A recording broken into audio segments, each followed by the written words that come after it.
Okay. Well, we are looking at the risen Lord. Lesson number 13, the last lesson of this. Last one, yeah. And so, somebody want to read us the memory verse?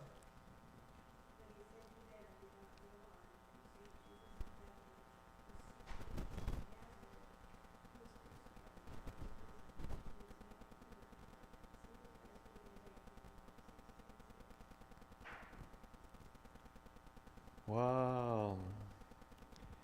Really, most of the patriarchs looked forward to a time when there would be hope beyond what was here and now.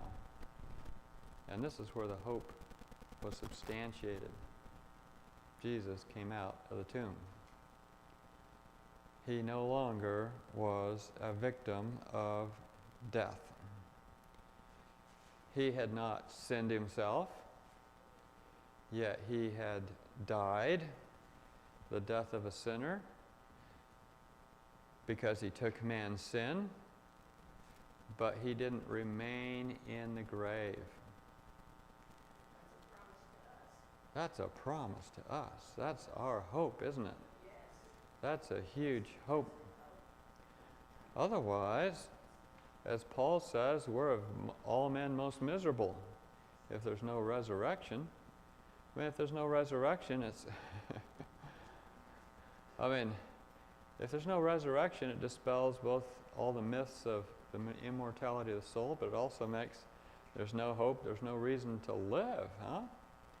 I mean, if it was just the here and now, thank you.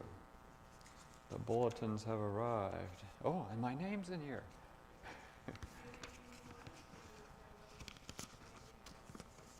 Right.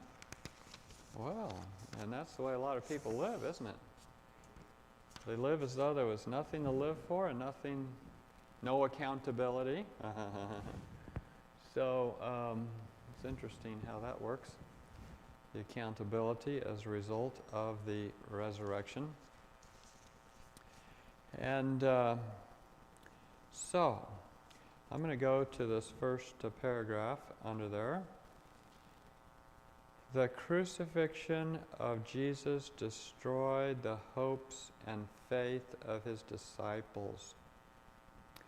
Now, I want to go to Mark 14:27, all right? Mark 14:27. And when somebody finds Mark 14:27, maybe you can read it for us.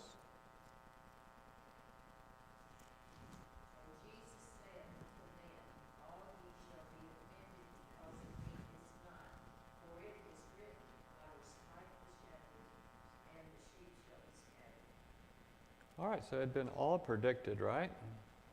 It was all predicted that Jesus would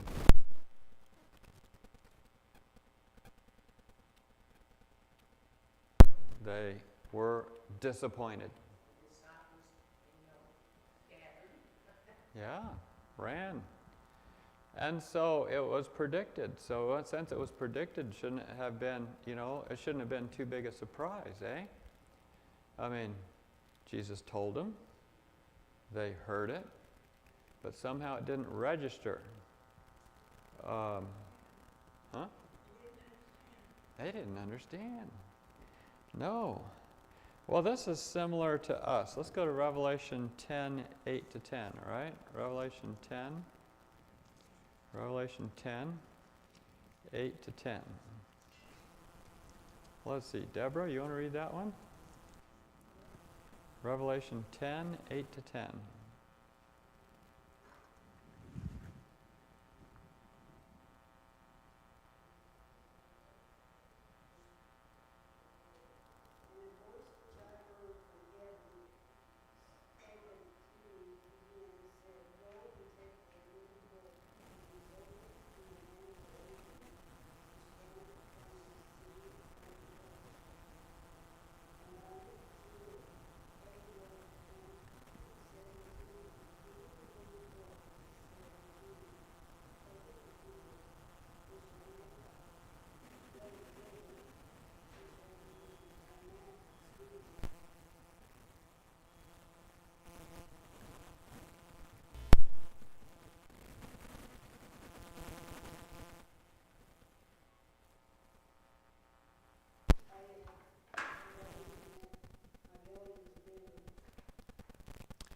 And so this was the prediction of the great disappointment of 1844. The little book being Daniel. Sweet in the mouth, Jesus is coming soon. Bitter, they had a disappointment. And, we could read verse 11 too, which says, you must prophesy again. They finally got it straight. And so the two disappointments are parallel. Both were predicted. Both the people went through. And both in the end, they understood. Does that make sense? And so we look at this as a interesting acted out parable, if you please, or repeating of experiences. All right, so let's go to Sunday's lesson. And, all right, rejoice in the resurrection. What happened here? Why is the story so relevant to us today? And I thought it was very interesting that the centurion confirms the death of Christ. You see, they needed to have this in the record because of all the gainsayers that would come in later years. And so they were, confirming it with as good a witnesses as you could get, the centurion, and Pilate, of course, asked for this. Now, let's go to Mark, go back to Mark, and we're going to go to Mark 16, and this is where we're reading. And I just want to read this here, Mark 16, and let's see, verse 2. And let's see, Ray, you want to read that one? Very early in the morning on the first day of the week, they came to the tomb when the sun had risen. Okay. Now, yours said after.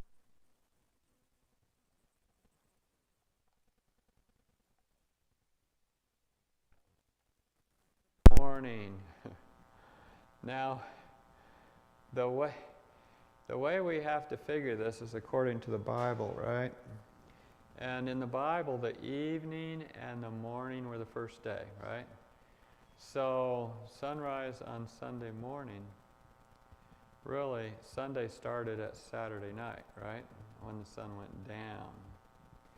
And so any time after Saturday night is Sunday. Evening and the morning were the first day, evening, morning the second day, and so forth and so on. You shall celebrate your Sabbath from even to even. So it's definitely true that Jesus was resurrected on Sunday. People don't dispute that, do they? I mean, it's the whole basis of their Sunday worship. So I thought it would be nice, in the interest of a lot of the prevailing sentiments in our region, that Christians don't know how to read their Bibles and can't figure out that Jesus was actually, supposedly, crucified on a Wednesday night or a Thursday night or whatever. And because Mark is the best book for tracking day by day and then hour by hour right through the whole crucifixion week without any loss of time, and totally proves when he was crucified and when he rose. So let's start by going to John 12. Oh, actually, just verse 1. Sorry, just verse 1.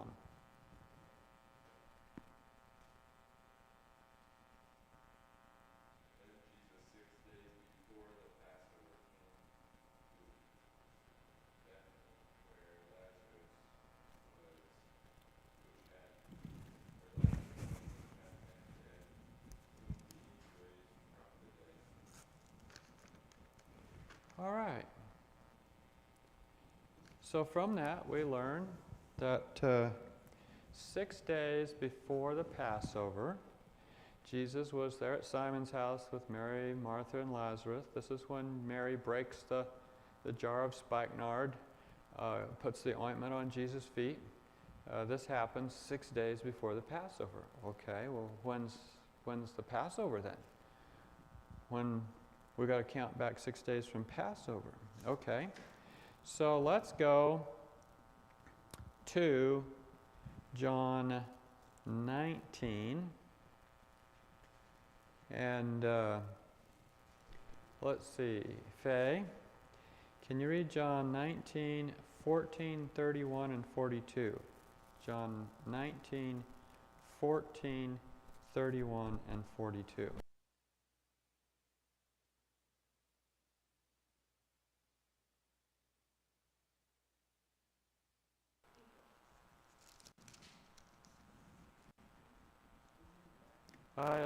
John 19.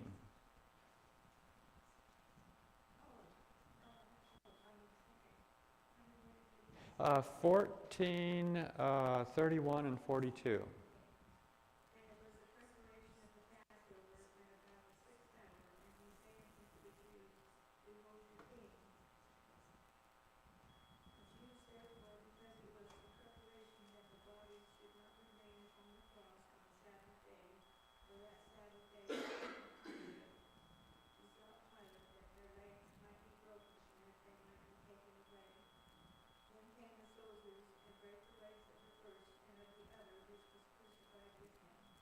And 42.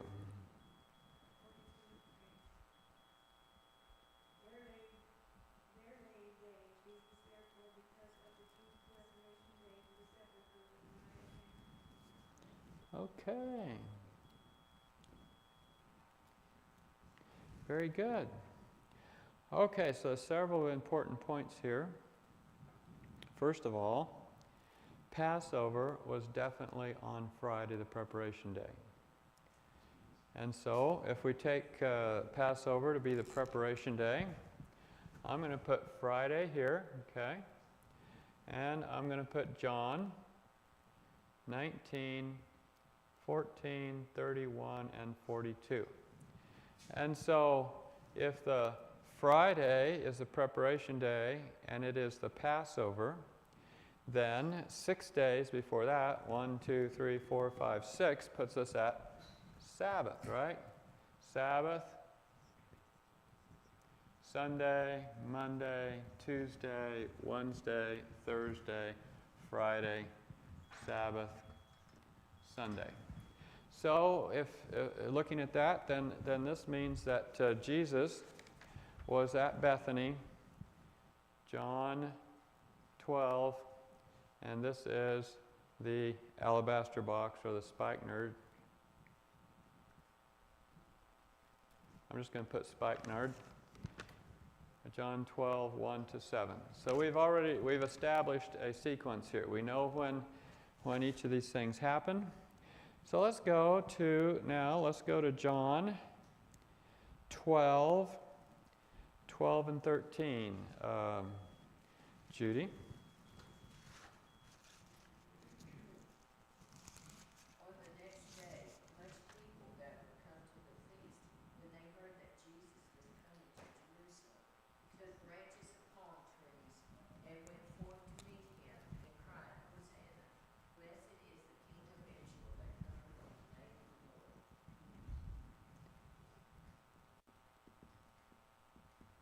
All right, so this is what we call the triumphal entry, right?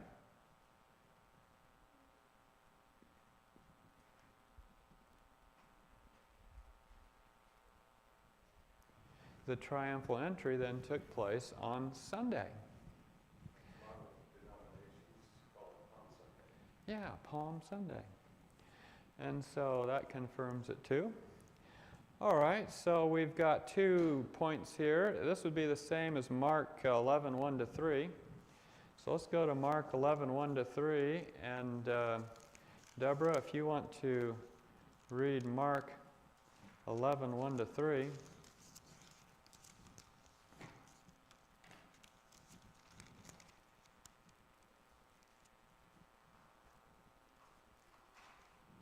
Mark 11, 1 to 3.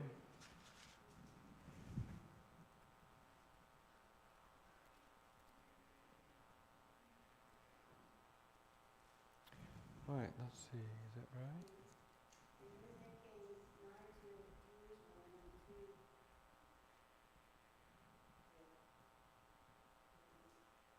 Bethany at the Mount of the Olives, he sent forth two of his disciples, and said unto them, Go into the way that goes over against you, as soon as you enter into it, you shall find a colt tied, whereon every man is set. Loose him and bring him, and to read. Just to verse 3. And if any man say unto you, Why do you do this?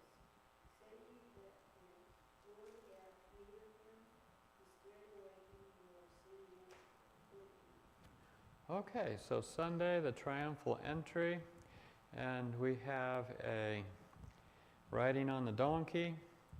Okay, now that's Mark 11. Let's go to Mark 11, verses 12 to 15, Ray.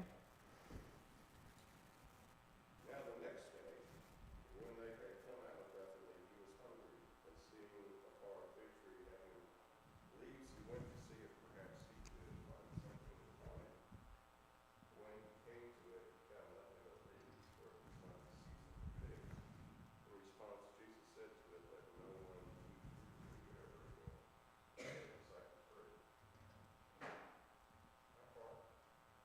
That's good.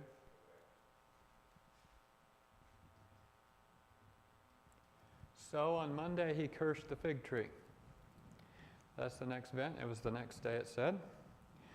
All right, now let's go to Mark 11. Let's see. Frank, do you have your Bible? Yes. Can you read Mark 11, 20 and 21?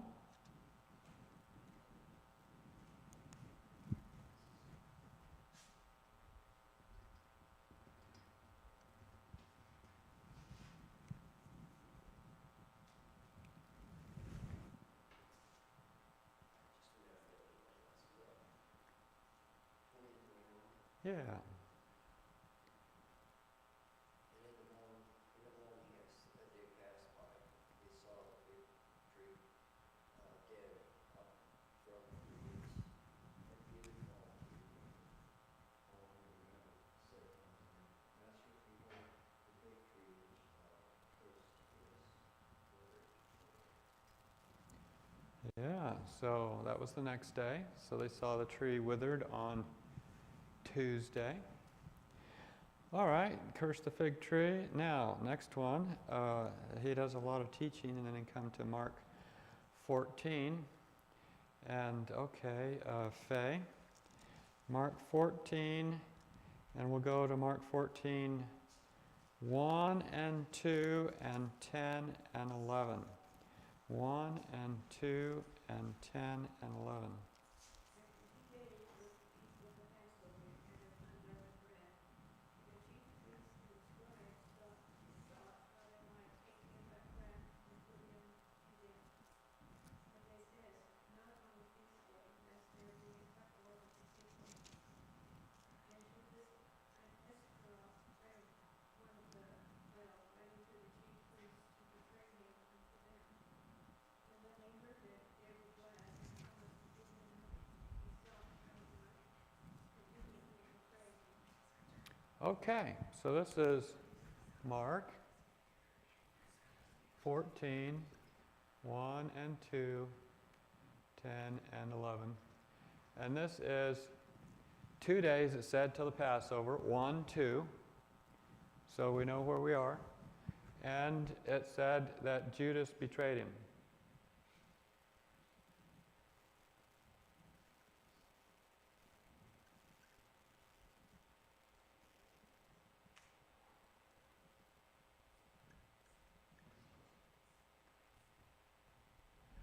Okay, so we're working our way right down the list. And so let's now go to Judy, if you want to read Mark 14, 12 to 16. Morning. How are you? Good, thanks. 14, 12 to 16. Mark 14, 12 to 16. And the first day of unleavened bread, when they filled the Passover, his disciples said unto him, Where wilt thou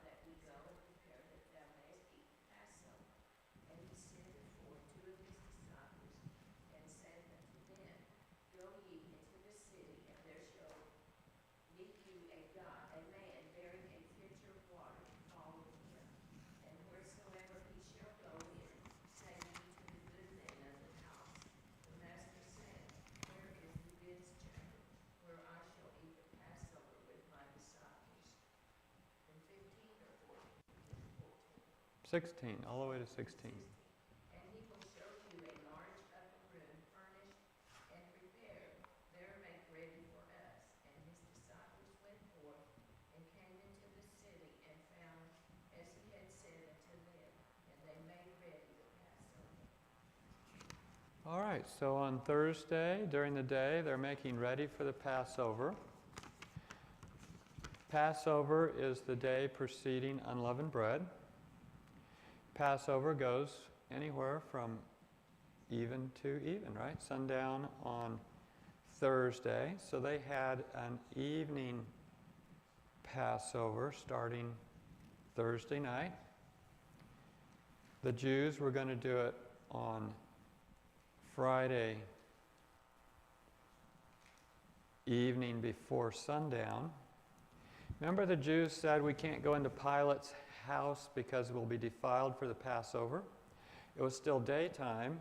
If you were defiled, you were only defiled till evening. So they were worried about being defiled until evening because they wanted to do their Passover on Friday before the sun went down. Otherwise, they wouldn't worry about it because they wouldn't be defiled after sundown because it's a new day and defilement's only for the given day. And so, does that make sense? All right, good. So here they've, so far we've they've preparation for the Last Supper, and here we have Passover.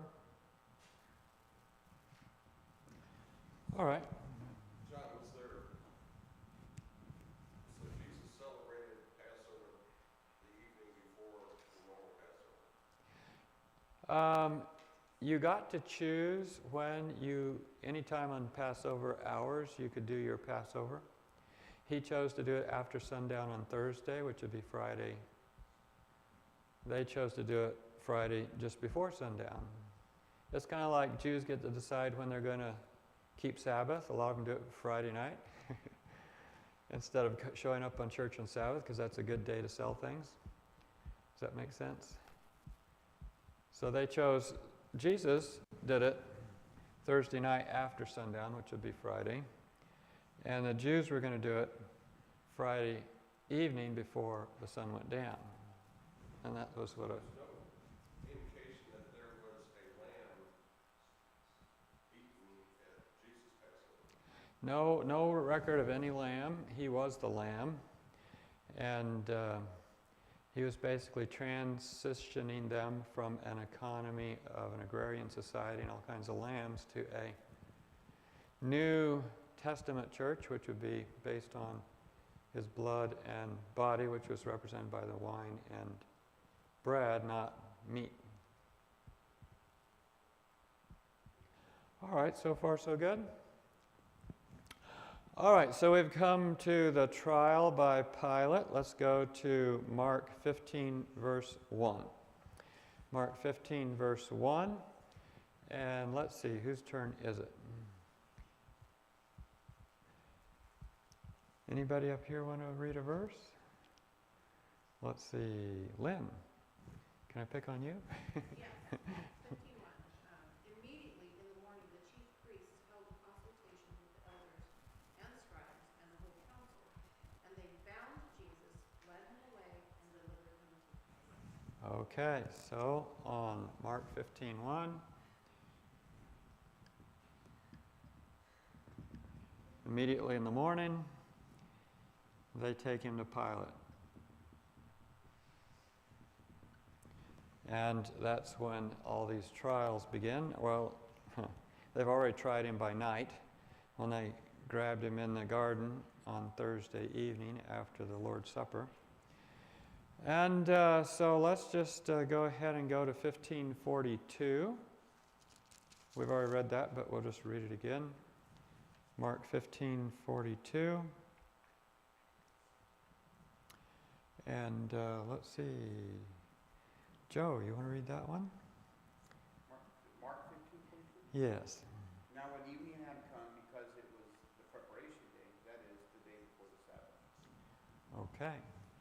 And this is when they're getting ready to put him in the tomb. I guess we could read farther, but this is where he's going to be buried. And so Mark 15:42. Burial. Okay. Now, I just want to read one. Okay, let's go to John 19. Well, we read John 19:31 that it was a high Sabbath. Why was it a high Sabbath? Because both the first day of unleavened bread fell on Sabbath and it was a weekly Sabbath. That was a high Sabbath. So this is a high Sabbath. And let's look at, okay, let's go to Luke. Whose turn would it be? Let's see. Maybe I'll give it to you, Ray. Let's go to Luke 23:54 to 24:3. Luke 23:54. Luke 23:54 to 24:3. Yeah. Okay, and the days of preparation and the Sabbath drew on, and the women also which came with him from Galilee followed after, and the sepulchre and how his body was laid. And they returned to prepare spices and ointments, and rested the Sabbath day according to the commandment. Now, on the first day of the week, very early in the morning, they came to the sepulchre, bringing the spices which they had prepared, and certain others with them, and they found the stone rolled away from the sepulchre, and they entered in and found not the body of the Lord Jesus. Okay, so there we have captured the whole weekend, right? Really. Luke 23:54 to 24 verse. Whole weekend. If we went through Mark, we could do hour by hour through all the trials and when he died and so forth. There's no holes. This one's 6 days before Passover. This one's the next day. This one's the next day. These all go next day. Then this one goes 2 days before Passover. Judas betrays him. And then the next day they're preparing for the supper. And then they have the supper after sundown. It's called the evening supper. And then we have the Passover preparation, the burial. We go into the whole thing of them tracking every day over the weekend with the ladies, what they were doing. There's no holes. There's no place to put in another day, another hour. How do we get 3 days out? So that's the question they ask. So let's go, first of all, for the sign of Jonah, let's go to Luke 11:29 to 32. And so let's go back to Faye for that one. Luke 11:29 to 32. And this is very interesting because it really highlights what the sign of Jonah is.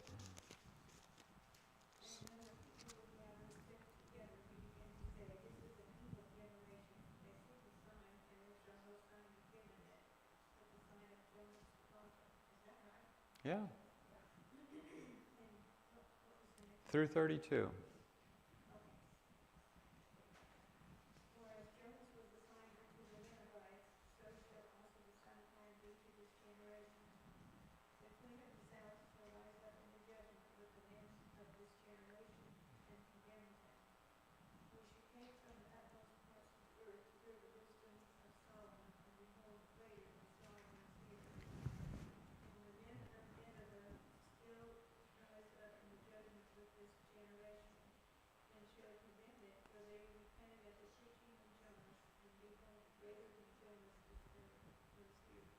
All right. So what is the sign of Jonah?